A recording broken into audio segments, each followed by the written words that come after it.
Good evening, everybody. Welcome to another episode of the Fan Experience podcast. For those of you who are joining us for the first time, the Fan Experience, it's just that. We want to hear about your fan experiences. Everyone's got a story, no matter, what walk of life you come from. Everyone's got that great story that revolves around sports. So that's what we're here to do. We're here to give you a platform to go and tell all those amazing stories, whether it's at the stadium, with friends, with family, or working in the sports industry, what have you. So with that said, thank you for all you returning viewers for coming back. This podcast is brought to you by Playing the Field. Playing the Field is a sports fan community, and we want to make it easier for sports fans to connect with their fellow sports fans with one centralized platform for you to go on and find out, your profile is showcased in the shape of a trading card with your favorite team on the front. You can pick up to 5 of your favorite teams, and you can join it to find friends, to recruit teammates, or to find your MVP. As always, I am your host, Mike Kados. Alongside me is my co-host, Rick Molina. Rick, how we doing? Doing good, Mike. What a weekend of football we had. Some upsets, some record-breaking performances, and then one of the most incredible endings to a football game you will ever see.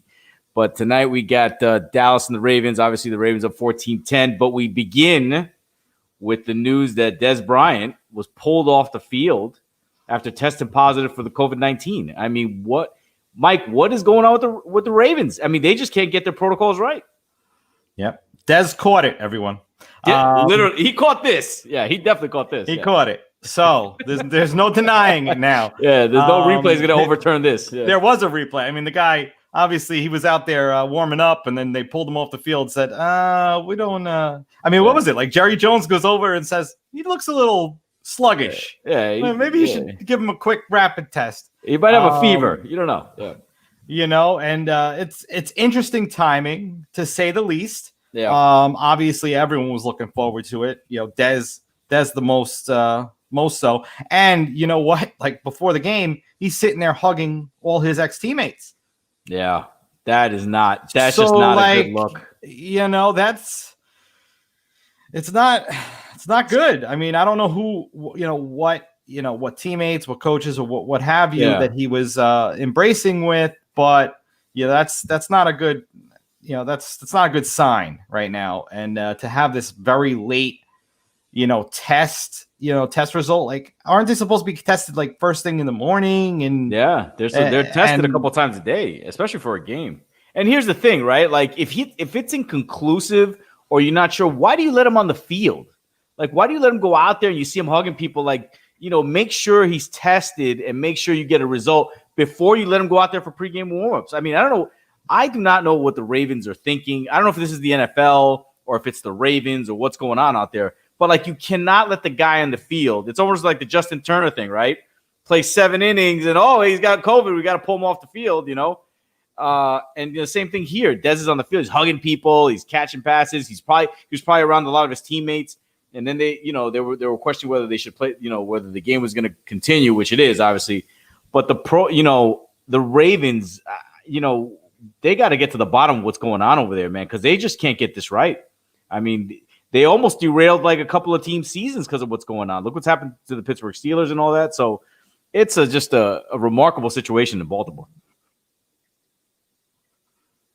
Yeah, I mean, they had a 2-week long breakout of COVID, and you would think, testing positive, negative, in the morning or not, like, they probably should, refrain from hugging the opposing team and limit that contact. I mean, I understand, like, in a perfect world, like, Dez wants to, say hi to his former teammates, and I get it, but this is not perfect circumstances. This is not, this is just not how things go. So, that said, the Ravens are up 14-10, and Dallas looks like they're going to be kicking a field goal here.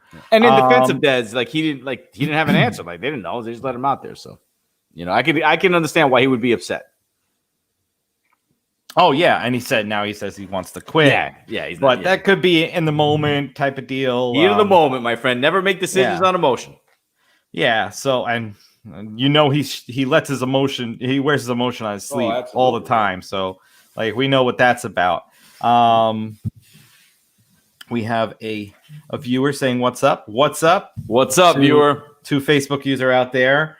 We wish we knew who you were. But nonetheless, thanks for watching. So what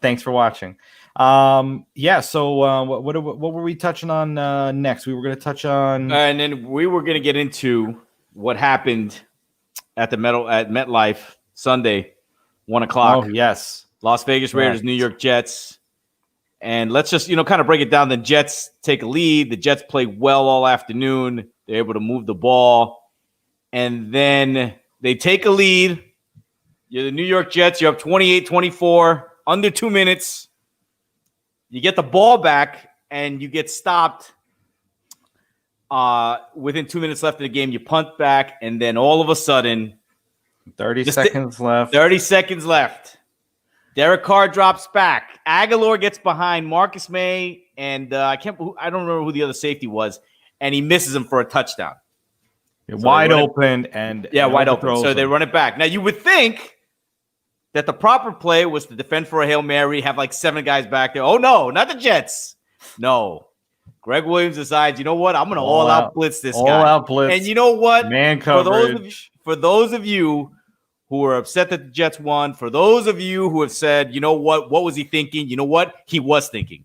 Because the guy made sure with that coverage and that blitz that he ensured that Carr would step back, step up into the pocket. Henry Ruggs would break down the sideline, and that ball would flow into his hands for a touchdown. And he assured us Trevor Lawrence would be the number 1 pick. At least for one more week. Yeah. At least for one more week in late April. So for those of you who are killing the Jets and it's same old Jets, no, my friends. No.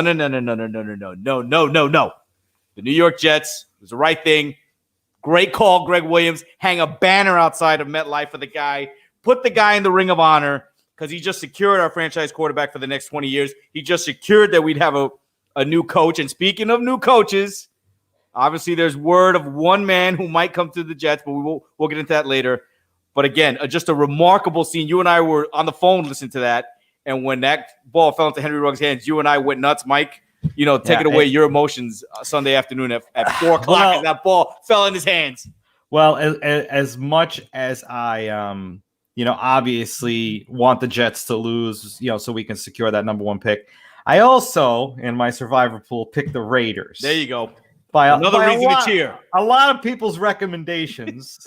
Yours truly included. Yep, thank you. And I was like on the fence between the Vikings and the Raiders, and I picked the Raiders. Yeah. I'm like, the Raiders have to win this game. Yeah. And I was kicking myself, and then 30 seconds left, they get the ball back. I'm like, okay, there's hope. And, and me and Rick are on the phone, and we just see that, I would say beautiful throw, but it wasn't. It was an ugly throw. Yeah. It was just fortuitous that it landed right in his hands. But it was a duck, and it just plenty of separation. Henry Ruggs, somebody that the Jets wanted over there with the New York Jets. But of course the Raiders swooped in first, and he comes down with it, and it felt like winning the Super Bowl a little bit. Even though we lost. And Greg Williams gets fired the next day. Adam Gase still has a job. Picture that. And I think Greg Williams deserves a medal. Medal of Honor. But in that case, Adam Gase should deserve 16 medals. No, Adam Gase deserves nothing. Yeah. He deserves nothing. And here's the thing. If you're a head coach, if you're a coach, and you hear that coverage called in, I don't know what he was doing. Like, he clearly wasn't paying attention. Like, you call a timeout and you say, hey, wait a minute, we're not running that. Gase is clueless, doesn't know what's going on, incompetence, and that's what you get. So, yep. Well, great Sunday for us. We'll touch more on the Jets after our interview with our next guest. Joining us now is Lawrence Cohen. Hey guys, how are you? How you doing? Lawrence, how are you? Larry, Lawrence, what do you want? What would you my friends call me Larry, so you guys want to be friends or not? Yes, Larry. Okay, I like awesome. Larry, thank you very much for joining us. It's a pleasure to have you on. Oh, thanks for having me. Listening to you guys, great banter you have going on. Sounds like you're having some fun. Yes. We certainly are. It was one of the best decisions that we made to Yes. go out and start this, and right now episode 41, and it just it gets fun, more fun each and every episode. So let's talk a little bit about you, but let's we always started from the beginning. So where did your affinity for sports, whether it was you wanted to work in sports, or just your affinity for watching sports and just something special that drew you to the game? Yeah, well, more than one game, right? Yeah. But I'm probably just like a lot of other kids who got into sports as a kid and played baseball and basketball. And my parents forbade me from playing football. If you saw how I was built, 6'3", 165 pounds. Yeah. But in high school, it was probably going to be, I was 150 pounds soaking wet. So it was probably for the best that I didn't play football. But, just like any kid, grew up played in high school, and played a little bit Division III basketball at Franklin and Marshall in Lancaster. And it was actually, there, not unlike you guys or anybody else, just I had this love of sports. I was working in the athletic department there and playing basketball. And I saw a poster. Mind you, I'm a little bit older probably than a lot of people in your audience and you guys. So I'm walking on campus in the gym and see a poster for a master's degree in sport management. And I was like, what? Whoever even heard of such a thing? Right? And, here I was an English major with, what are you going to do with that? Right. Yeah. I read a lot of good books, but, so I saw this poster and right then I knew. I was like, now I know what I want to do with my career. I didn't even know that there was a path to working for a team. And I ended up applying, to a couple of schools that there were probably 4 or 5 schools at that time. Now, every college has one. I happen to teach in one. But at that time it was Ohio University in Athens, Ohio, University of Massachusetts in Amherst, Mass. And that was pretty much it. And those were the only 2 schools I applied to. And I got into UMass, and, the rest sort of, fell into place really conveniently. I could go on and on about how lucky I got. I had to do an internship to finish the program, and I was flat broke, right? You guys can, certainly probably went through similar things when you were in school. So I had to move back in with my parents, which was incredibly embarrassing. And there happened to be an internship at a local company called SMG, which Ed Snyder, who was the owner of the Flyers, founded. It was an arena management company, and I didn't know anything about arena management, and hung out there until they hired me. I was like, I'm not going. I got nothing better to do, so I'll just stay here as an intern until you guys offer me a job. And it was fortuitous there. That's awesome. So obviously you started over there at SMG, but then after that, you moved on to the Anaheim Angels as a director of ticket sales and service. Is that where you met Steve? Steve was our previous guest, a few months ago, and he connected us. Yeah, so I did meet Steve when we were both working for the Walt Disney Company. Owned both of us, and just to sort of go back to this fortuitous path I took, the guy who was president in SMG left. I went back to law school after I left SMG and went and got my degree. And as I'm getting out of law school, he was out in California. He had started up the Mighty Ducks franchise. He was the president of the Ducks. Oh. He calls me up. This is 1996. Calls me up and says, "Hey, we're about ready to buy the Angels. You want to come out and work for me?" Like, well, let me think about that one, right? I could be a lawyer in Philadelphia or go live in Southern California and work for the Walt Disney Company who's going to own 2 pro teams. Right? Yeah. In the thought process. Pretty easy decision there. Yeah, it was a no-brainer. I had to talk my wife into it because she had just put me through law school and say, hey, that law school thing, I appreciate it, but how about moving 3,000 miles away? Yeah. So anyway, so that's how I ended up there. And because we were a combined company, the Angels and Ducks were under the same. We shared a lot of staff and things like that. So yeah, that's where I met Steve. We brought him. I think he was in Toronto, working. I can't even remember. It may have been for the CFL team, the Argonauts. Mm-hmm. And that's where I met him. And Steve has been a great friend ever since. He actually moved into the neighborhood where I lived. I don't know if either you guys, I don't know if you're Jewish or not. So Steve and I are both Jewish, and when we had kids, you needed when they do the bris, right? The whole painful thing. Well, I needed people to be there, and Steve was like the only other Jewish person in Orange County, so I was like, "You got to be here, man." As painful as it was for both of us. That's great. Yeah. So, Larry, I see you're wearing a Temple sweatshirt, but you're a Penn State fan. Are you still a Penn State fan, or you? Yeah. So, yes. Temple sweat. I went to Temple. This is where I got my law degree. Oh, okay. It's kind of nice having 3 alma maters and then working for a school as well, because it makes it pretty easy to choose for things. I can be a bandwagon person all the time. And I have a son that's at the University of Alabama and a son who's at Penn State. Mm-hmm.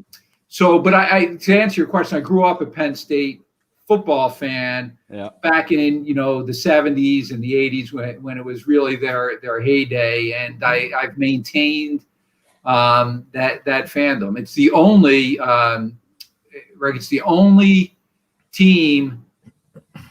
I shouldn't say the only. It's one of the only teams I allow myself to be a fan of. Having worked, and I'm sure Steve told this to you guys too, right? You're not really once you start working for teams, the only team you're a fan of is the one that's writing the checks, and you hope to God they win because it means you're going to make more money. So I maintained. I'm still a fan of Penn State football, a huge fan. I watch it every Saturday. As painful as it's been this year, I heard you guys talking about the Jets, and it's been pretty painful watching Penn State football this year too. We are walking a mile together. Trust me, my friend. But so I want to get to the start of your career, as Mike brought up. So you become the director of ticket sales right out of law school out in California. What was that like going into that environment? I mean, this is your first. Being running a ticket and service sales for a professional sports team. What was that like, having to run a team and being able to manage all those expectations? Oh, it was a challenge, and we were renovating the stadium at that point as well, and building a sales team, trying to break away from the Disney culture. Which wasn't, Disney is a great company, but it's all about family and, and they think that they don't have to pay people because they're the Walt Disney Company. You can put it on their resume. Yeah. It was a huge challenge learning a new, coming from the East Coast like you guys are, and sort of immersing yourself in a very different culture. The culture out west is just different. It's not, in Philadelphia, New York, and Boston, where people live and die with their teams, right? There's just real passion, and there wasn't that passion there at that time. It's still, it's been a few years, but I still don't see it. And it used to drive us nuts, like when the Yankees would come to town and the Red Sox would come to town, the stadium would be full of Yankees and Red Sox fans. And it'd drive us nuts. But, at the end of the day, their dollar is as green as anybody's dollar. And the ticket, right? Yeah. So definitely, some challenges and you learn. For me, having never really managed people before, learned a lot about myself and sort of how best to do that and figuring out people's personalities. Some people respond well to sort of being overbearing, and other people, if you give them one word of criticism, they turtle up, and all those kinds of things. Yeah. So, I mean, I definitely could hear you on the, not the passionate out there. I've heard that quite a bit. But yeah, it is changing a little bit. Obviously, they got a brand spanking new stadium for the football teams out there, which me and Rick want to get to next year for the Super Bowl. Yes, we will be there for Super Bowl. Nice, good for you. Yeah, I want to check. Hopefully, they'll be letting fans in there, and it looks like it's spectacular. Yeah, we want to go meet Steve for a drink when we're out there. And I'm sure he will abide. Yeah, we might not, guest appearance at any brisses, but we'll. Well, fortunately, I'm past all that. Yeah. So obviously, I was born in the '80s, grew up in the '90s. Were you there when the Mighty Ducks was being made and Andrews in the outfield? Like, was it? Did you see any of that going on? Mike, that's a really good question, because actually it was after that. So the Mighty Ducks movie, I think, was made in 92, 93. Yep. And I don't think I'm airing any dirty laundry here. So the city of Anaheim had built an arena, right? They were in a race with the city of Santa Ana. So the city of Anaheim builds an arena, and they don't have any tenants, right? They don't have a basketball team. They don't have a hockey team. Walt Disney Company steps in and says, you know what? We just made this movie. We'll buy an NHL team, an expansion team, put them in there. Oh, and by the way, city of Anaheim, here are the concessions we want from you for doing that, because Disneyland is in Anaheim, right? And so you have a team that's born out of a movie. And one of the things, when I took over the sales and marketing of the Ducks, was trying to convince people, fans out there that were hockey fans, that we were real hockey, right? I walk the concourse and people say, well, Walt Disney Company doesn't let their players fight. I'm like, what? In the NHL, they're going to fight. Right? And we used to, cut away from, with the Jumbotron, when there was a fight, we would cut away from it and not show it. And I went to our president. I was like, look, Tony, the reason people are watching, there's a reason why everybody stands up at a hockey game when there's a fight, right? Because they want to see it, right? That's human nature. There's this bloodlust. So had to change all of that identity of, we're not Goofy and Mickey Mouse on skates. We got real hockey players. At that time we had Paul Correa and Teemu Selanne, right? Two Hall of Famers, and who were highly skilled. Let's show off that and do that. So that was real interesting. I'll tell you guys, this is I am. You were talking about the Jets again. This is what this comes back to. I was the kiss of death for teams. So when I left teams, when I left the Ducks and the Angels, they both went on the next year to win the championship. Wow. The Angels won the World Series and the Ducks won the Stanley Cup. And I'm like, dang. And so I got friends walking around with those gigantic rings, and I'm just cursed. You're goofy at that point. Yes, exactly. So my father used to work at Disney, right around that time. And, it was over here in New York. He worked in the Disney offices here. But every year he would go on a business trip over to, Los Angeles and to California. And he would have to guest star as a dwarf. Now, as a fellow Disney employee, did you ever have to do anything like that? No. Oh, goodness, no. Thank goodness. And you know what? I give our president actually a lot of credit for sort of breaking us away from Disney. They did some great things when they started the team in the arena. Like they had grooming standards that they used in the parks, where you couldn't have long hair, and guys' hair had to be cut around the ear, no facial hair, all that kind of stuff, right? So they were the Yankees. Yeah. Think of it in an arena. So they implemented all that and it was actually really good stuff there. But some of the other stuff that they did, like being a cast member for a day, no thank you, right? Yeah. And we steered clear of that part of it. But that was like a big thing. You got away with that? Yeah. Oh, it was. Yeah. It was, and I'm sure it rubbed some people there the wrong way. Some people within the Walt Disney Company, but yeah, we sort of sat on a little bit of an island. And we think about it from a financial standpoint, we weren't really worth that much to the Walt Disney Company, right? We're peanuts compared to what they make at ESPN and movies and parks. Mm-hmm. We're this tiny thing that they did as a favor to the city of Anaheim. Right. Wow. That's incredible. And Larry, would you, from when you started in California in 96, late 2000s to what it is now, like with the Dodgers winning championships, the Lakers and LeBron James, has the passion for these teams changed from back in the day? Is it more fervent than it was, let's say, 20 years ago? Yeah, well, this goes to sort of the culture out there.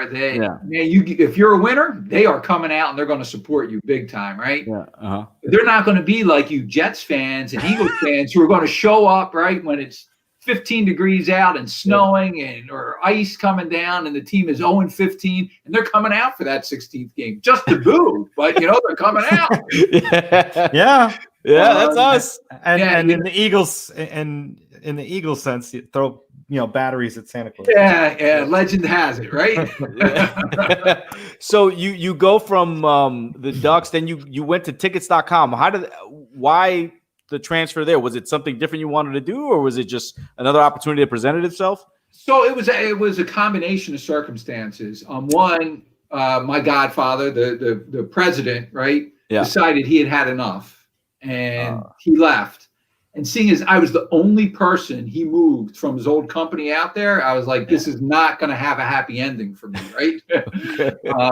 And so I was fortunate at the time, again, talk about fortuitous, Tickets.com had done a deal with Major League Baseball to do all of the online ticket sales for Major League Baseball. And it was an unmitigated disaster, right? Just wow. Is that bad? Yeah. A bunch of teams who were on Ticketmaster were like, well, we're not going to let you sell tickets online for us. We're working with Ticketmaster, and then the software itself wasn't ready for prime time. So it was pretty bad. But Tickets.com happened to be right down the street in Costa Mesa, California. And I went in to interview for a different position. They were looking for somebody to head up sponsorships. And after the interview, the guy who ended up being my boss, guy by the name of Carl Thomas, called me up and said, hey, I have a different idea. We need somebody to run the baseball business, right? It's a train wreck. We need somebody who has credibility to restore relationships with the teams. And so that's what I ended up doing. And what, it was a great job because, you guys talked about going out to LA to the new stadium there. I got to go to almost all the ballparks in the country. That's awesome. Yeah. So I enjoyed that part of it. I didn't enjoy, teams telling me how bad our software was and all that. Yeah. Stuff, right? But I got to go to a bunch of the ballparks and really enjoyed that part of it. I happen to be somebody who really enjoys that part of it. I'd go to an empty stadium just to walk around the stadium to check, just to check it out and see the finishes and sight lines and all that kind of fun stuff. Yeah, that's incredible. I went to Boston and went to Fenway. Which would you say, like, that's like one of the oldest stadiums I've ever, that and the old Yankee Stadium, but through all your travels, which one was your favorite stadium to visit? Oh boy. Can I put them in categories? Yeah, sure. Okay, I'll only use 2 categories. Yeah. So the nicest ballpark in the country, PNC Park in Pittsburgh. By far, Really? Wow. Okay. the nicest stadium. They did it right Pennsylvania there. bias there? Or? Not at all. Not at all. Because if I'd come in with Philadelphia bias, I'd say Citizens Bank Park. Yep. PNC Park, they just did it right there. It's right sized. It's a good location, right on the rivers, and just designed really well. So that's to me the best ballpark. My favorite one to visit was probably Wrigley. Yeah. You know, it's just stuck there in the middle of Wrigleyville, and I was fortunate. I visited before they've done all the renovations. Same with Fenway. I mean, they put all the seats on top of the Green Monster and stuff like that. You know, stuff they had to do to preserve, make it viable. But I don't think they're as nice as they were after they've made those changes. But Wrigley. Magical, right? Just, day game in Wrigley. I don't know if there's anything better. Yeah, it's definitely on my bucket list. Rick, have you ever been to Wrigley? No, we got to do that. Yeah. I went to Fenway. Fenway was great. I've been to Fenway as well. And now it's a lot easier to get to Fenway. Like, you used to be sold out all season long and you couldn't get there. But, MLB's taking a little bit of a hit, with their, pull with the younger demographics right now. Yeah, well, you know what, and so I think this is just me. I think Major League Baseball is trying, and I think they're going to get there. They will. Yeah. I don't know about you guys. So some of the stuff they experimented with this past season, I kind of like. So, and I have friends who disagree. I like the year to keep a relief pitcher in there for 3 batters. I was like, you know what? I like that one, yeah. And I liked the extra inning starting a guy off at second base. That's my favorite one. Me and Mike talk about that all the time. I like that one. That one's good. I still cannot get on board with this universal DH. I can't do it. I just can't. I'm a Mets fan, and it's too pure to the game to have that pitcher go up there and it adds that strategy. And, I cannot get behind it. And unfortunately, that's the way we're heading. Yeah, you know what? Interesting. I agree with you. Maybe it's because I grew up in Philadelphia in a National League city, and the pitcher's a player. He's got a bat, and there's strategy involved in. Okay, when do I pinch hit here? Does this guy have another inning in him? 2 innings in him? But we're down 1. Just a whole lot of things that come into play there. Yeah, I'm with you. What the DH does, it extends the careers of some guys who can't field anymore. Yeah. Yeah, absolutely. So, so moving on from, tickets.com. So then he moved on to the vice president of sales for the Philadelphia 76ers. What was that like? Oh, boy. Okay. So I'll preface this. There was a job in between that lasted for like 2 months. Okay. It was a disaster. I went to Live Nation to oversee their premium seating of other venues. Got it. And it was just not a good place. But I knew the guys back in Philadelphia at Comcast Spectacor, and they asked me to come back and oversee sales and service for the Sixers. And me, living 3,000 miles away at the time, was like, they got Allen Iverson. How tough can this be? Right? Little did I know Allen had worn out his welcome at that point. Yeah. And everybody was like, why get rid of him, right? Trade him. And so it was not what I thought it was going to be when I got there. You get a Hall of Famer. You think, well, my job's going to be pretty easy. We traded him for, I can't even remember the point guard's name out of Denver. And we had a mishmash of players. It was like, we were in, and this is why they ended up doing the process. We were in NBA purgatory, right? You couldn't get good enough to win, right? So we were always good enough to make the playoffs, but there was no way we were ever going to make the championship or, even win the championship.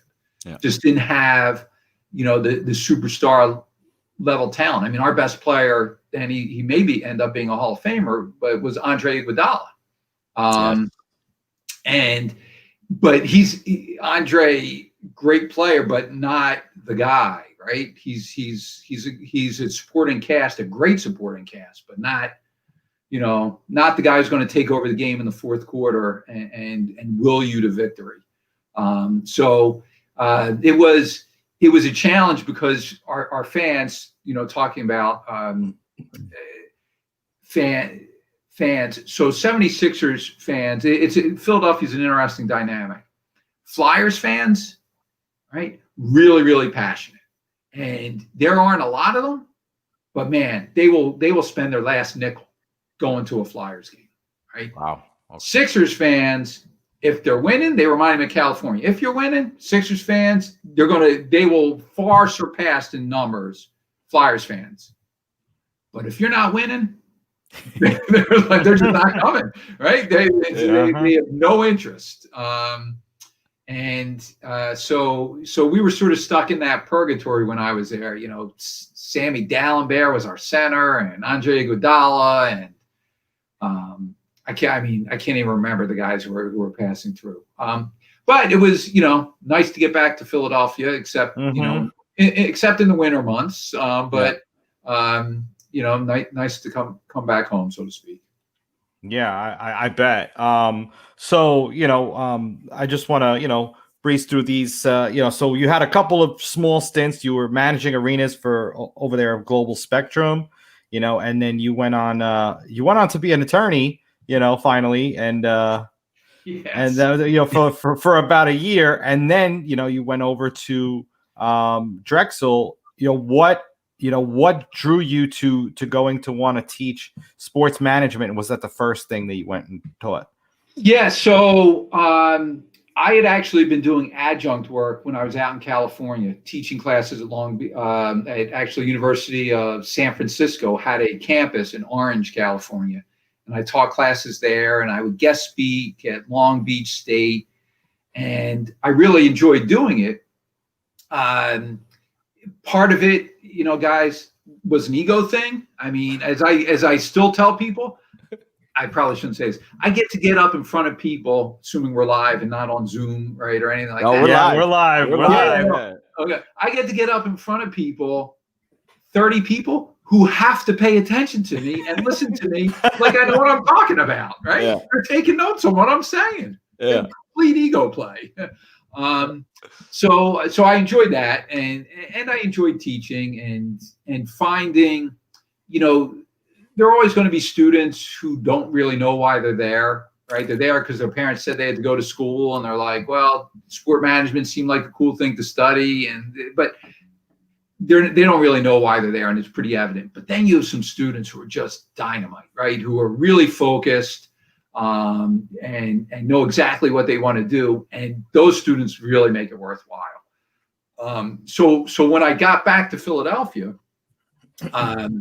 again, fortuitous. My life is just one lucky stumble after another, right? Yeah. The head of Drexel's sport management department, they had a guy who was teaching ticket sales who got a full-time job at Temple. And he recommended me. He and I worked together at Comcast Spectacor. He recommended me to the guy at Drexel. And the head of the department head calls me up and said, can you teach our ticket sales class here to our master's program? He goes, it's online. And I'm like, panicking, just panic. I'm like, wow. How do you teach online? I don't know how to do that. Yeah. And so Dave goes to me.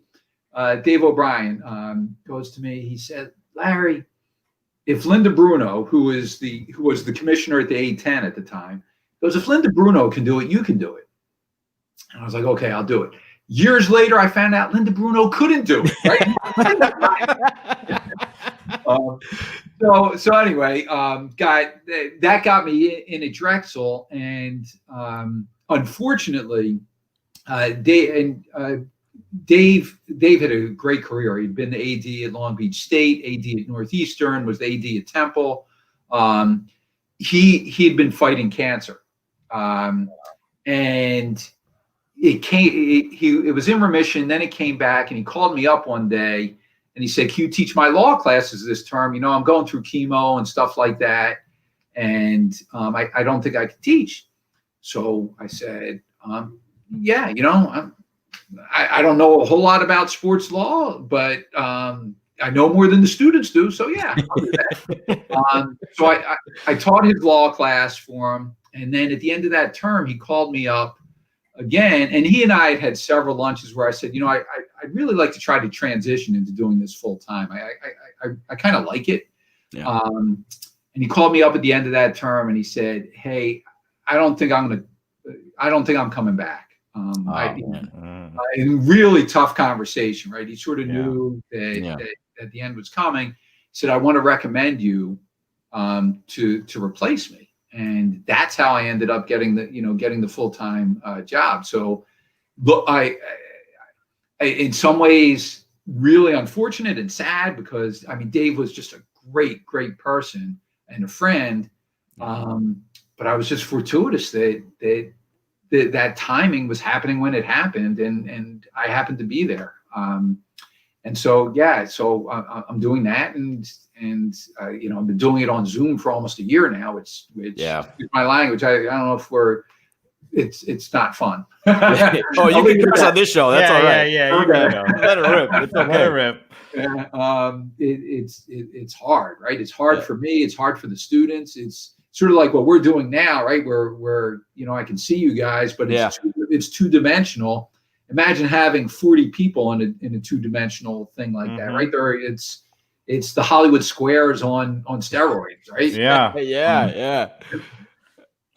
Larry, what do you say to young kids out there who go to your classes and are getting into sports? Like, how do they break through? You get a lot of kids who apply, they never get a phone call, whatever. Like, how can they break through to get into like opportunities and roles that you had? Great question, because I get asked that a lot. And first, a lot of students come in there with dreams of things that I never want to burst anybody's bubble. I'm like, but I want to be the general manager of an NBA team. I'm like, there are only 31 of those dudes out there. So chances are that's going to be a long road for you to hoe. But what I tell people, it worked well for me, and it's worked well for just about everybody I know. Say yes, right? When somebody asks you to do something, just say yes. And I'll go back to when I started at the Angels in ticket sales, right? He asked me if I could oversee ticket sales. I hadn't sold a ticket in my life, right? The only ticket I knew was a speeding ticket. But I said yes, right? I'm like, fortunately, this isn't rocket science. So I said yes to that. He then asked me to oversee our sponsorship and broadcast department. I'd never done that before. I'm like, I think I'm a smart enough person. I said yes, right? Every step along the way, I've said yes. And so that means don't think you're above something, right? And don't think you're below something either. Where one of the things in sports, I know they've hired a lot of Harvard grads at this point in sports and stuff like that. It still isn't rocket science, right? It's if you can problem solve, you can succeed. Saying yes, no matter what it is. Yeah, I can do that. Yeah, that's a great piece of advice for anybody watching out there. Always, make yourself available. And now, so you're teaching. You're also working on. You're part of the greater. You're working for the Prince, right? You're principal at Icon TMC, right? The greater. You guys are rebuilding. Yeah. So the theme tower, Veterans Stadium. Is that what? Yeah. So I completely, again, something I fell into, but it almost drove me into bankruptcy. That's interesting. Please share. Yeah. So by apparently the way, you said yes on that. Yeah, that's exactly what I did. Right?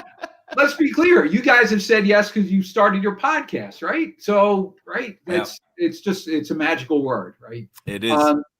So one of the guys, this was actually when I was with the law firm, right? one of the guys who used to work for me at the Angels in sponsorships was repping Panasonic to the big video boards like Jumbotrons and stuff like that. Okay. And he went to he's originally from Philadelphia, but he went to Philadelphia to talk to the Phillies about they built a marquee when they built Veterans Stadium, the old stadium, this gigantic marquee that sat on I-76. And when they knocked the vet down and they built Lincoln Financial Field and Citizens Bank Park, they kept this marquee there. And the Phillies controlled it, but it was built in the 1970s. And they never upgraded the technology, right? You had like little light bulbs up there. I mean, who knows how that thing even ran. So my friend, the guy from the Angels, went to the Phillies and said, this is how much it costs to renovate that, put Panasonic boards in. This is the price tag. And the Phillies balked, and they're like, that's too expensive. And he said, well, how about if I do it? And we do a revenue share effectively. He then called me up because he knew I was back in Philadelphia and said, hey, I'm working on this thing. He originally just wanted me to do contract work for him. And then we got to talking. He said, do you want to do this? I'm like, okay, yes. And I didn't know anything about construction or LED, the LED we were going to put in, or any of that. And so that's where I learned a hard lesson, radically. Like what I learned about construction, it's going to take twice as long and cost twice as much. Yeah. As you and it did on both counts. Ordering LED from some company in China that I never heard of, and it shipped over here, and finding somebody to put it all together and put it up there. So yeah, that was an experience. That was terrifying. But you said yes. I mean, it sounds awesome. Yeah, it's a great. Yeah, I did say yes, and we're so we control the advertising rights on that tower. Wow, that's incredible. That's awesome. Yeah, and it's been fun and keeps me, sort of dabbling in sports a little bit, and making a little money on the side. Nice, good for you. There you go. So I want to jump back to the sports management. So you went for a master's in sports management when that degree was that major was just coming out, late 80s, early 90s, right? And now you're teaching in the new age, with a lot of new developments in sports. Like what are the big changes that you've seen throughout those years on how that major is being taught? Yeah, so I'll say I want to start with, there's one thing that hasn't changed at all, right? And that's asses and seats. Yeah. Right? And you're seeing the pain of lack of that right now in sports, right? The Phillies lost $150 million last year because you have an empty stadium, right? Yeah. So, and this is just my philosophy of teaching. If you start with those three words, right, asses and seats, everything else falls into place, right? And if you understand that of taking care of that customer, right, and building your business around that customer, not building your business around the team, right? You build it because the players are going to come and go, but the customer is who you want to stay, right? And so from a marketing standpoint, from a public relations standpoint, from a community relations standpoint, from a sponsorship standpoint, right? It's all about that. And so that part hasn't changed. What's interesting now is the way you're able to communicate with your fans that you couldn't before, both good and bad, right? Yeah. Everybody's walking around with a movie camera and the tape recorder attached at their hip. And so really good ways to take advantage of that, but it also creates, as you guys know, problems for when you catch a player coming off the field or the ice or the court, and something bad just happened, and they're just, they're furious, and they'll say stuff that they would rather not be caught on tape. Right. Not that they're bad, not that they're bad people or anything. It's that they got caught up in the moment, and yeah, of course. So they have to be really careful. That's one of the big changes. I think the other big change is the athletes have become much more self-aware of their personal brand. They know that they have a brand now, right? And so they do a lot of. They try to build their own brands. And I don't have any qualms with it, but I haven't quite figured out if it's good or bad yet. The sense of sort of missing that sense of team, right? And maybe this is, although you're starting to see it trickle into college athletics now too, and with the whole name, image, and likeness stuff, you're going to see more of it. That when I said I was still a fan of college sports, it was I'm able to kid myself into thinking that it's about the team, right? It's not about me or I. It's sort of about this, collective goal of winning. So I don't know. Like I said, I'm not quite sure where that's all going to land, but you can definitely see it happening, that players are much more aware of their personal brands and trying to build them. Yeah, I mean, I could certainly, see what you're saying, and there's going to be those, those moments where it's gonna go a little too far with, some of the personal brands, but so is life, it just happens. There's always going to be that one bad egg and that one bad moment that, that goes viral, and I mean, you got Des Bryant today getting pulled off the field, right before the game, and he's Twitter blasting all over the place, like how dare they take me off, So there you go, about his personal brand. I'm quitting. Yeah. So it's interesting. So this is social media, and so you guys know, the only social media I'm on, and Mike and I are connected on LinkedIn. Yeah. I am not on anything else, because I think it's all a big cesspool. It's my personal opinion. Yeah. But so back in the day, right? Back in the day for me, if like you got in a fight with your girlfriend, right?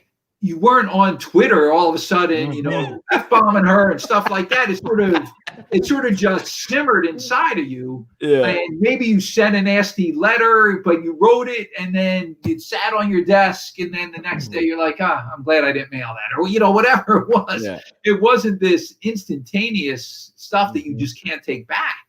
One of the things that my old boss used to say about Bud Selig, the old commissioner, and Bud didn't even like the internet, right? He was like that web thing, right?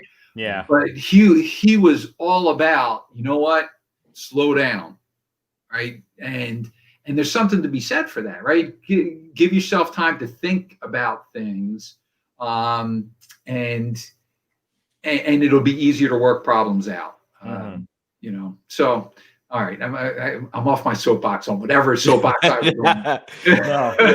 But Larry, what I want to know? So as a VP of sales, running all these asses in seats is the main goal.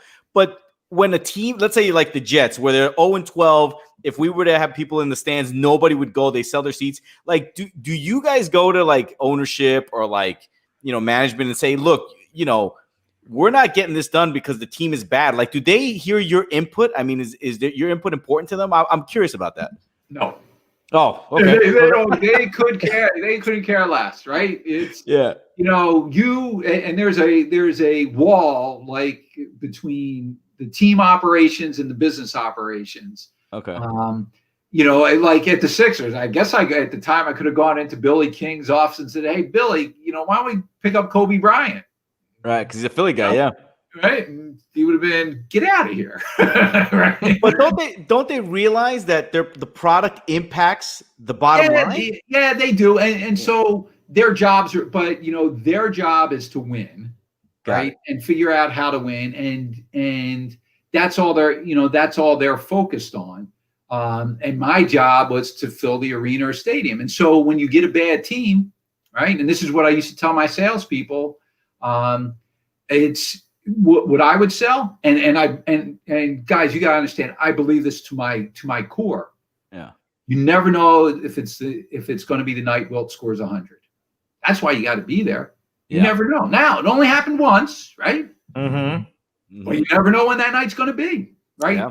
And you never know when something magical is going to happen. Right? You can have the worst team, the Jets, right? By all accounts, the worst team in the NFL right now.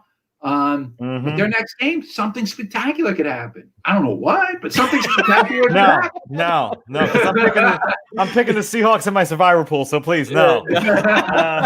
Probably a wiser move, but that's sort of how you have to do it in your head. That every game is different, and you just never know what's going to happen. And chances are, nobody's going to score 100 points, but it did happen. Yeah. And all the people who were there, right, will tell you that they were there for that. That's a good point. It's a good sales technique. Yeah, for all you young people out there listening, take note. Yeah, and it's it's kind of a two-sided coin. Like the ticket sales team has to work extra hard when the team is bad, and then when the team is good, the ticket sale team really just it's kind of just like exactly. So they they're each helping each other out in their prime time and their golden age. It's going to make it easier for the other side every single time. So and hey, look, the Jets are the worst team, but they're sold out every single game this year. Exactly. So I mean, you talked to Steve Schiffman. I mean, he was I think he was there when they won the World Series. And then he was there for a lot of really barren years, right? Mm-hmm. And, you just gotta work your way through it. And Steve was really, really good at what he did. Yeah, he was with the Royals too when they won.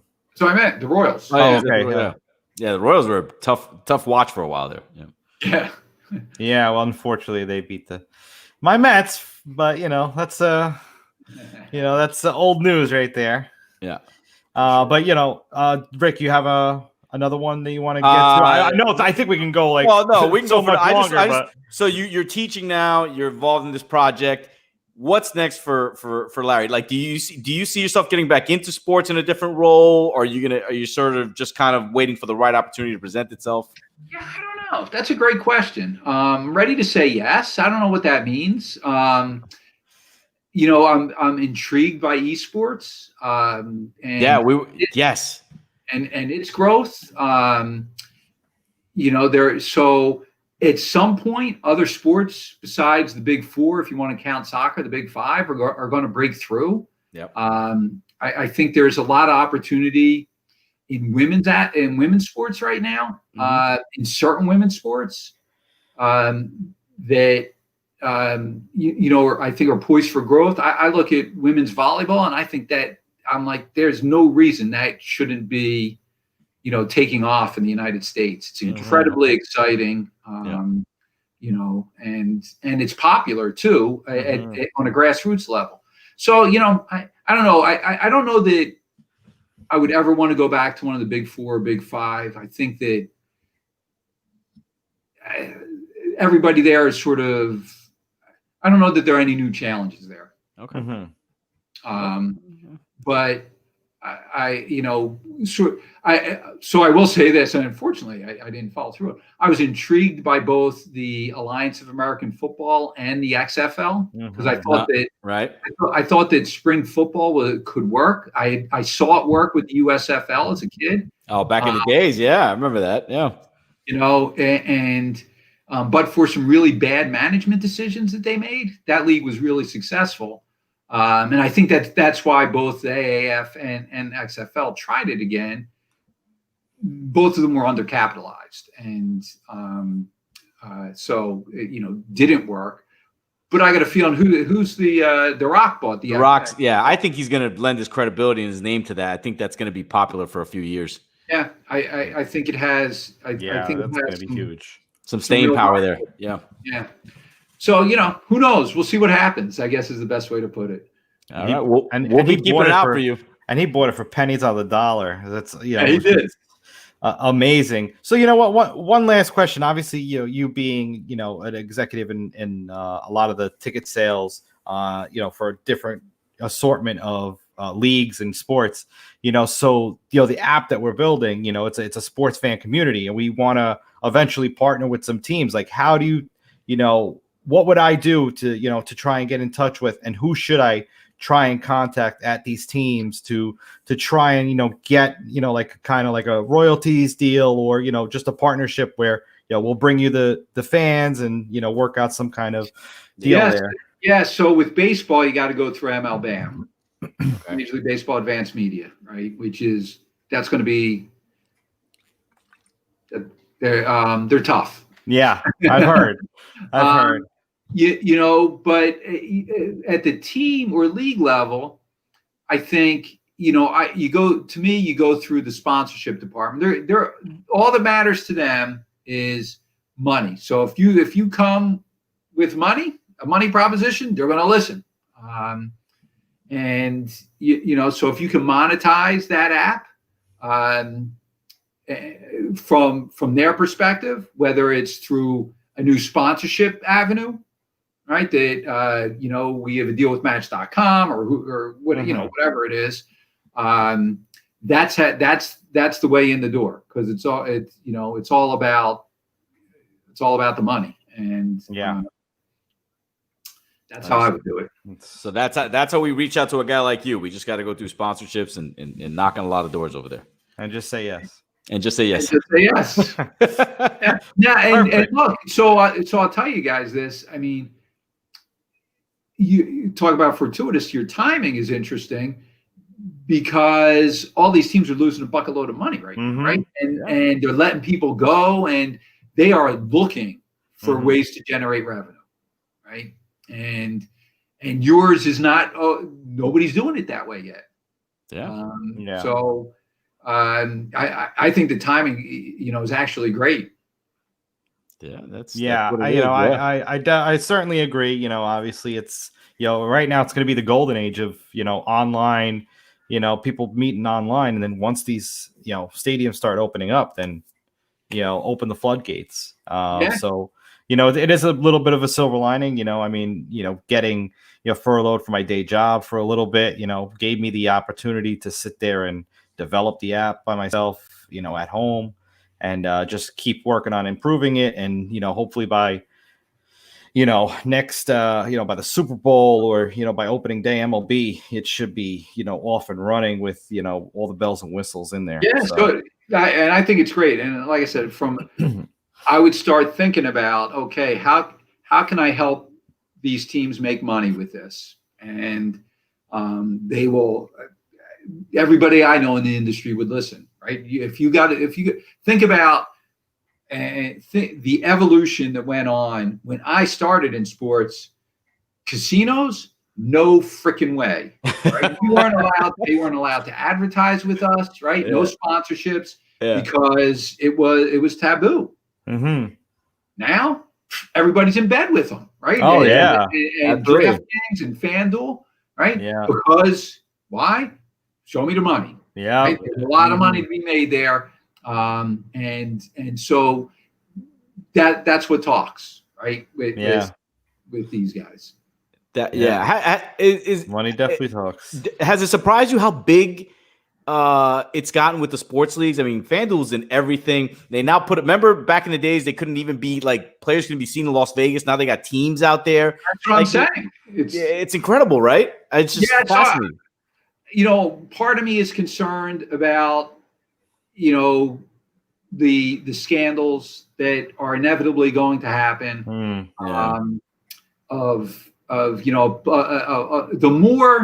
The more prop bets you have, right, the easier it is to sort of have a scandal, right? A guy says, well, you know what? If I don't rush for 100 yards, I make an extra, $50,000 from this guy. Nobody's going to know the difference if I make the wrong cut, right, or something like that.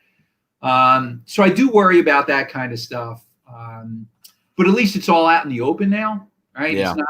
It's not the bookie and stuff like that. So it's if I was talking to somebody who was trying to get into sports right now, I'd say go sports gambling, right? Not become a gambler, but working for one of these companies like Fox Bets or FanDuel or DraftKings, that they're all hiring because they're doing gangbuster business. Mm-hmm. Yeah, well, Larry, thank you for DraftKings. It's flying. Thank you for coming on tonight, man. This was great. It was a pleasure to have you on. Enjoyed it. Absolute pleasure. This is the longest interview we've ever had on the show, and we still had a lot of you still got a lot of stuff. Right? Yeah, we do. We're gonna go over our picks for Thursday. Touch on a couple more of those games from Sunday. And then what's going on in this game. But it was an absolute pleasure having you on, and absolutely, definitely can't wait to see everything that's going on with that that tower over there in Philly, and then hope we can keep in touch on whatever else you got going on. Awesome, guys. You need anything, just give me a shout. You know how to find me. Thank you very much. All right, how do I sign out of this thing? Well, you can watch it backstage, but I'll remove you from the stream, and then you could just hit leave studio. All right. Take care. Have a good night. All right, take care. Have a good one. Man, that was great. We could have got another hour with him. Unbelievable. Yes, we could have. Yeah, we could have got another hour with him. I'm telling you, man. Eventually, these shows are going to be like Joe Rogan. It'll be like a couple hours, man. Now I know why Joe Rogan shows are so. Yeah, man. Because people, these are great. These are great stories. But that's. I mean, he's got a lot of history in the business, and it's great. It's refreshing to hear all these these things and what's the shift that's been going on in the last few years, and and the differences that have been made in the last couple decades. I mean, he's been in it since 96, man, 24 years. Yeah. But it's interesting because I asked him, does the sports side see the business side, right? And it's almost like, we don't give a shit about that. And like to the fan, right? Like I'm not going to spend my money if the team sucks, right? So you look at it from the fan's perspective. Team sucks. Why am I going to go there and spend a fan? And then you look at it from their perspective. They're like, we don't give it. You guys got to figure that out. We're just going to, this is the product and it's what it's going to be. Like take it or leave it. And it's almost like, I feel like that's a little, like the sports side is a little, they should show a little more respect to the business side. And like be like, maybe we got to change things up so we can. But at the end of the day, sports is a business, and every company runs the same exact way, right? Yeah. Well, unless you're I mean, no, I'm just saying, I mean, all companies, they have that, they have that, the product management side, and then they have the people that. No, I get it, but like if your product sucks and it's not selling, you fix the product. And so from what I got there was like, well, if the product sucks and the people who are selling the product are saying, hey, the product sucks, and they're not listening to them, like that's kind of like, you know what I'm saying? It's like, that's kind of screwed up, but Yeah, well, if the product continues to suck, the sales get that much harder, and then they just end up, not going anywhere, and that's just that's business, and that's what kills businesses, and that's what causes teams to move, to make expansion teams, but of course at the league level, obviously with NFL and all that, if you suck, you get the first dibs at the best player in college. But that's why, and that's why that's the league helping each and every team in their own way, but but not every sport works out that way. But that's because you have NBA, it's just a lottery. It's like, no, you're the worst team, you should get the first pick. But we can't talk any smack about the NBA because they're the smartest league on the face of the earth after this year. Yeah, but no, I still say the NFL, and here's the reason why. I mean, you can be the Browns, have a horrible, you can have a horrible team for a decade, 2 decades, and you still find a way to sell out. You still find a way to sell. Why? Because the NFL sells hope, right? Yeah. NFL draft. They know how to. The NFL knows how to market that 5th round pick that might come from University of Utah. He might be the next one. I mean, it's incredible what the NFL does, man. Mm-hmm. And that's why that business model is always booming. $10 billion a year they're making. I mean, they're losing some money this year, obviously, but of course, the years to come, they're going to make it back. That's what MLB needs to find a way to tap into that, right? Like, they got to find a way to get these, because they have these 27-round draft, like, you got to find a way to sort of market these 4th-round picks to become something, or the 20th round pick. Like, people don't see hope in what the MLB does versus the NFL and the NBA. Like, the draft is a big deal, man. It gives people hope, something to look forward to. So those are my 2 cents on the business side of sports. Yeah, you know what? You bring up a good point. So today I get a phone call, because I was talking to somebody over at the Jets a couple months ago, and I put down a little deposit for next year, to try and get some group plans for playing the field purposes and the fan experience purposes.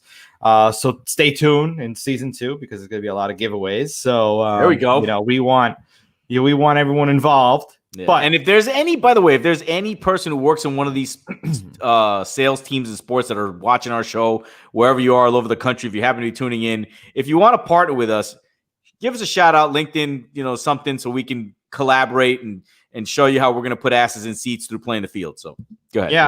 And real quick, congratulations to Hannah, our episode 13 guest, who was working over in with the San Diego Gulls. She now is working with the Texas Rangers. So congratulations to her. She's great job, Hannah, there in their sales department. But the salesman at the Jets, I already put down the deposit. There's nothing else I can do. And he gave me a call today. He's like, I just wanted to check in, see how you're doing, wish you a happy holidays, how you liking this season or not liking the season. Yeah. And, what's there to like, pal? I'm like, thank God for Greg Williams and his all-out blitzes, because that's all I get. That's all I could say, because that was the best play, and he deserved a medal. But obviously, he still works for the team, so he can only say a certain amount of things. Yeah. But but it's nice. It looks like somebody's actually doing their job at the Jets. So not all hope is lost, right, when it comes to dealing with the New York Jets. Yeah. Well, their sales team is A+. Listen, their other part of the team. Yeah. Listen, if there's a sales team that knows how to sell hope, it's the Jets sales team, all right? If they can sell hope and the future, the horizon, and draft picks, this is the New York Jets sales team. So kudos to you guys for working through this. Hopefully you can partner with us so we can help fill the seats at MetLife after this debacle. I'm looking forward to going back to a game, man, doing some tailgating, doing a show out there, having some guests on and having some fun out there. So that's going to be exciting. Yeah, absolutely. I'm pumped for that. And 2021 is going to be a big year. Indeed it's going to be that the year playing the field takes off. So everyone jump on the train right now. Sign up, playthefielddating.com while it is still in beta right now, because it's going to be 100% free, and you will get boatloads of perks for being an early adopter of this app. Absolutely. Just sign up right now. It's on the web, playthefielddating.com, and the mobile apps will be out in the next few months. So stay tuned for a lot more updates to come. So this is the beginning of our penultimate week of 2020 of season 1. So we have this week and next week, and then we will be, staying, just relaxing for the holidays, and hope that everyone out there is doing the same. Enjoying some, getting those batteries recharged. Look, it's been one of the longest years I can remember. With all that we've been through. So for these last couple of weeks, we hope for you and your families, you get to recharge your batteries, you get healthy, you get safe, and you just kind of reflect, take a step back and reflect on, the year, and go into 2021 with some new perspective, some new hope, and good things to come for everybody who tunes in to watch us and listen to us on the streams and all that. Yeah, just try and focus on the positives that occurred this year. Bring those positives into the next year. Yes. I know there was a lot of negatives. There was a lot of stuff going on. Mm-hmm. Everyone had different circumstances. Rick unfortunately had COVID. Earlier in the year. I fortunately, was was not, hit with the COVID bug. But knock on wood. So, but there's been a lot of great things that came out of this year, for myself, Yes. for Rick, for a lot of people that are out there. I mean, we had 5 people that started a podcast during the pandemic, people are out there and they're pushing hard. And whatever it is that was positive for you, just bring that momentum into 2021 and try to just, forget about the bad as much as you can. Do you want to touch on a couple of more games? I mean, there's one in particular that was pretty big before we get into the Thursday night. We could do that real quick. We can get to that game. The upset special of the week. Is that the one you want to get into? Which one? I'm guessing you're talking about the one in Seattle. There was one in Seattle, but that's not the one you were talking about.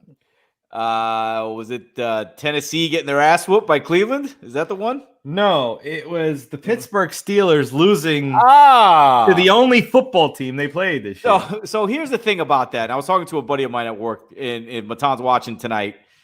This is my personal take on what happened. The Steelers got up 14-0. Roth,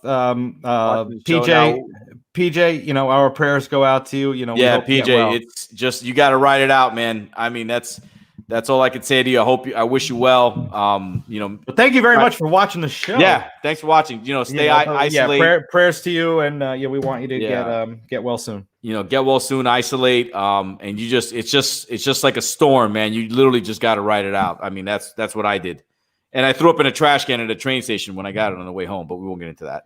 And it wasn't Jets related. No, it wasn't Jets related. That was pretty bad.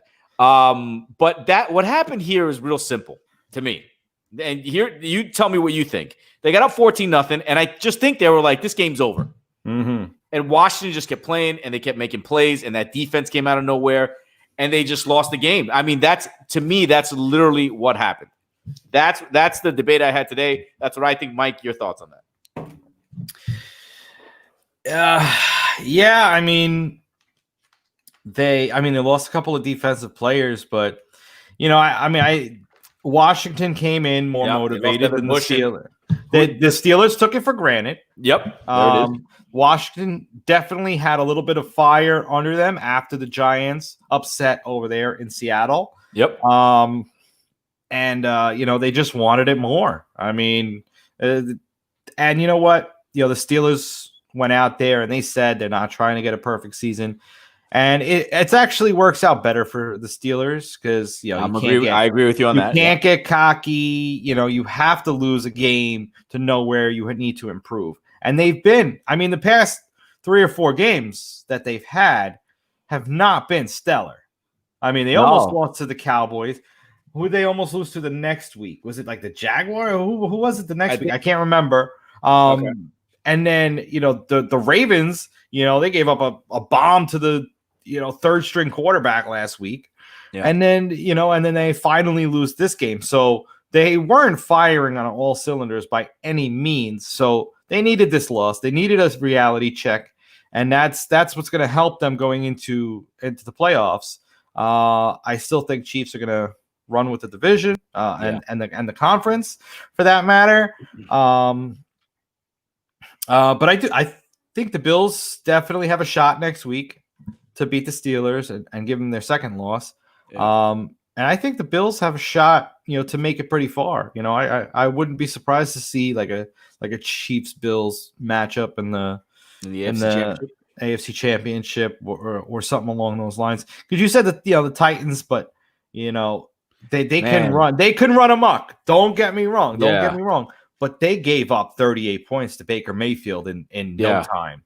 I mean, they obviously have some holes in that defense. Yeah, that happened real fast, man. I mean, that game, they were up, 31, 31-7 or something? Yeah, but I mean, it was 38-3 at the half. Yeah, I mean, it was pretty bad, Yeah. But back to the Steelers, and then injuries are killing them. They lost 2 linebackers, lost Devin Bush.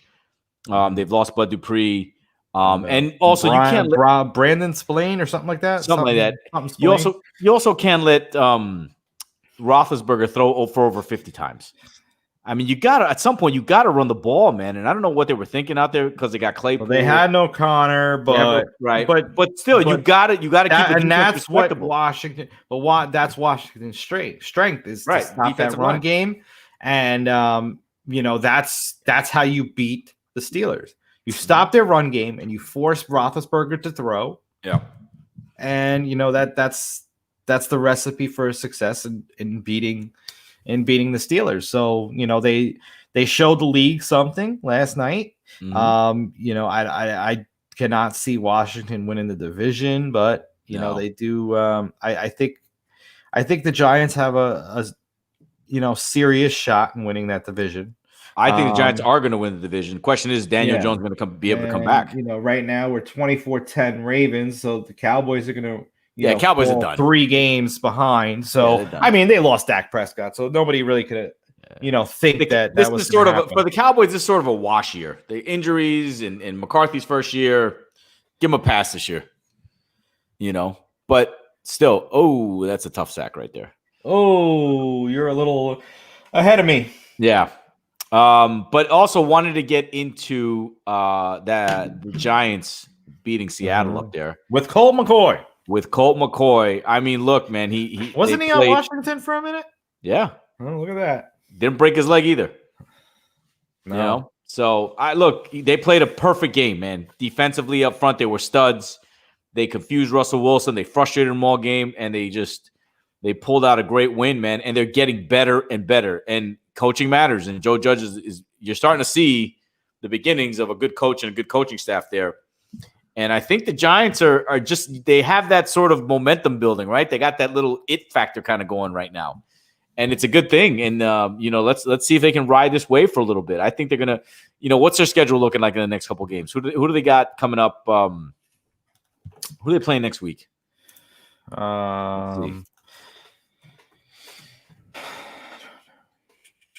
Let's see. Let's take a look at the schedule real quick. Pull it up right now.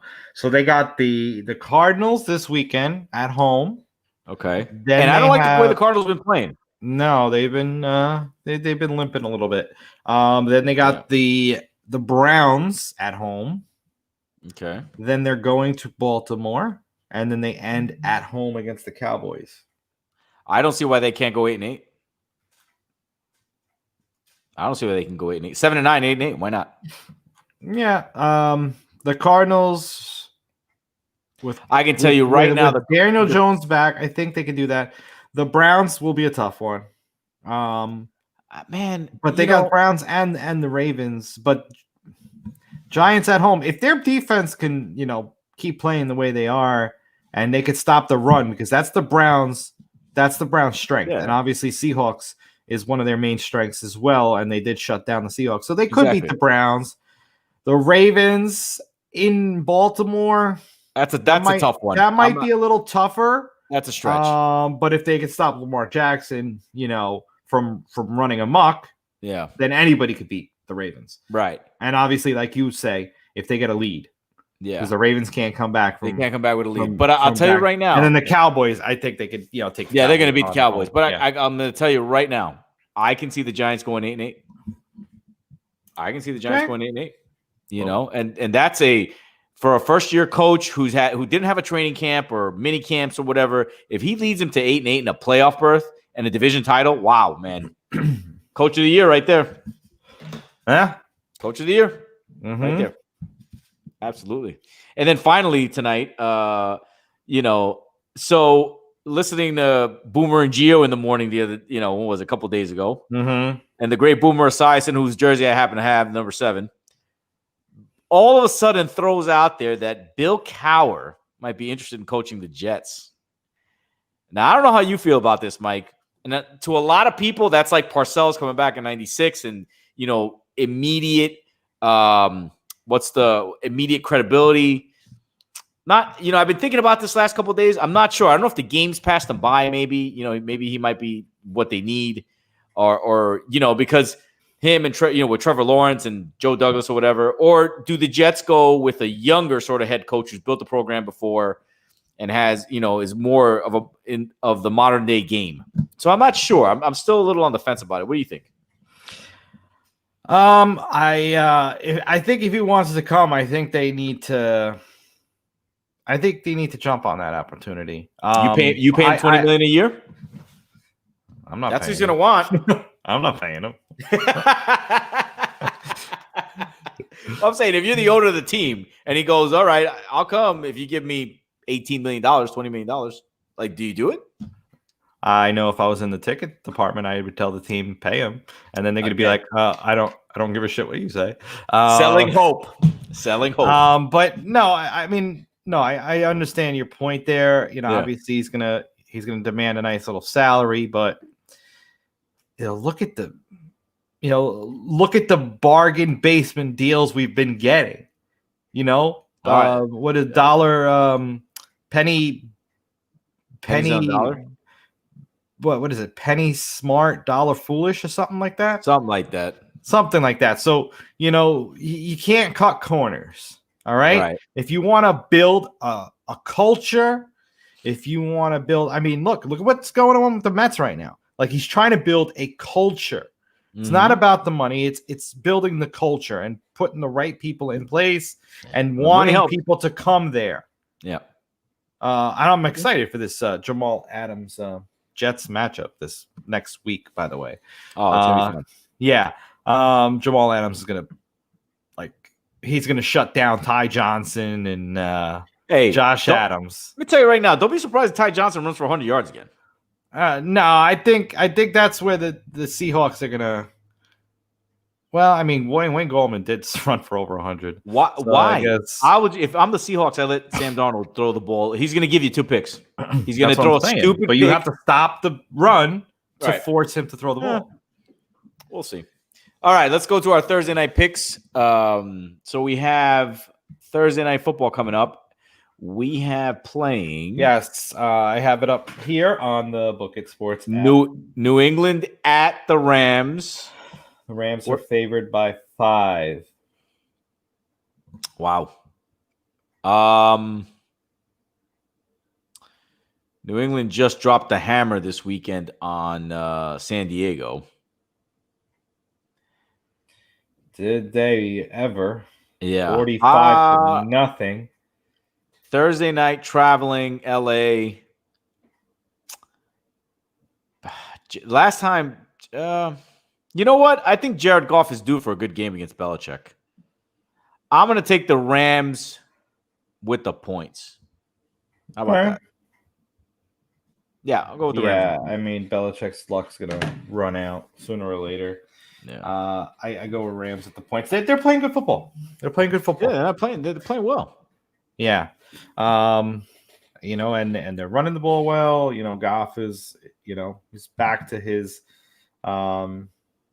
Super Bowl, and it was Rams Patriots in that Super Bowl. Rams Patriots Super Bowl, and they pretty much zero blitzed Jared Goff every play, and couldn't do anything. So look at this, all these games this week.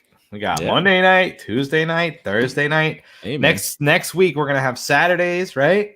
Yeah. Oh man, I mean, we just how the season is. It's turning into baseball. We got games on every night. But the season is flown by, man. Pretty soon you're gonna have the playoffs. You're gonna have that Monday after the NFL season's done, where they're firing people, and that Tuesday we're gonna come on and congratulate the Jets for firing Adam Gase. And then you're gonna have the playoffs January 4th, and then you're gonna have the Super Bowl, and then before you know it, we're talking the NFL draft, Major League. Man, time's gonna fly. It's gonna be fun. Time is gonna fly, and we hope you're all tuning in to watch, because it's gonna be a hell of a year in 2021 for us. Oh, absolutely. It's gonna be a lot of fun. But do you want to touch on the Floyd Mayweather? Yeah, I mean, let's touch. I'm curious as to why Floyd took this. The man has all the money in the world. Money. I get it, but I get it. He has the money, but you're the pound for pound best.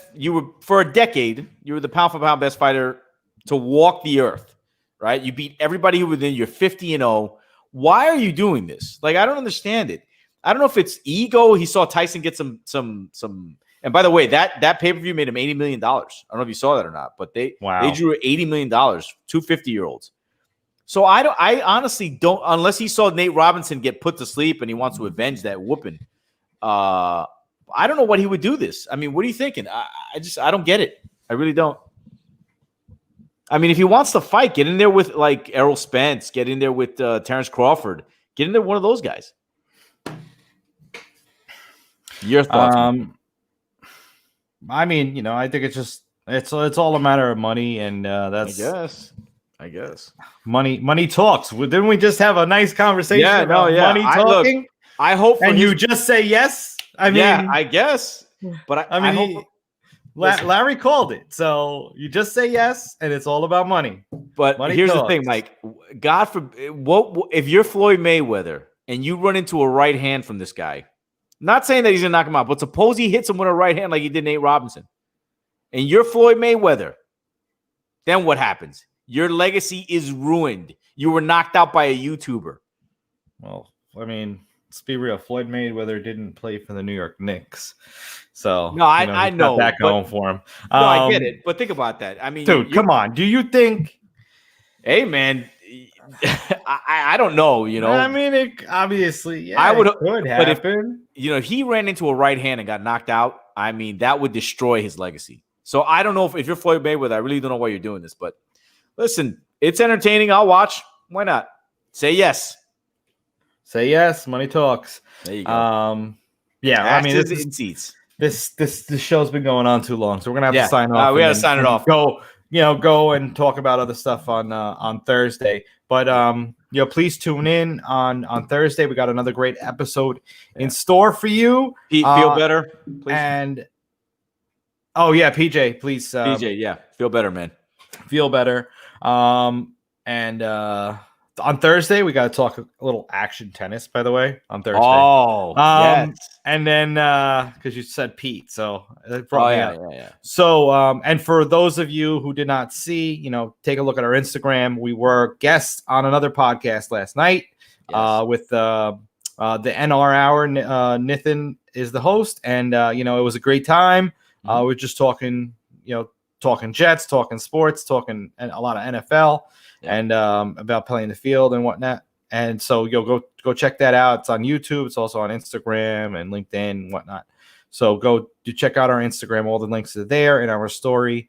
But until Thursday, everybody, enjoy the remainder of this game that is pretty much over. Although my fantasy playoff balance still lies in these next 8 minutes. So if I'm going to lose or win, I'm going to do it behind the curtain. Yeah. If we don't see Mike on Thursday, guys, I got this. We know what happened. After I get off of this, I'm gonna grab my belt and hold it dearly before I lose every chance of holding it again. So anyway, everyone have a great night. We'll see you Thursday. Good night, everybody. Peace.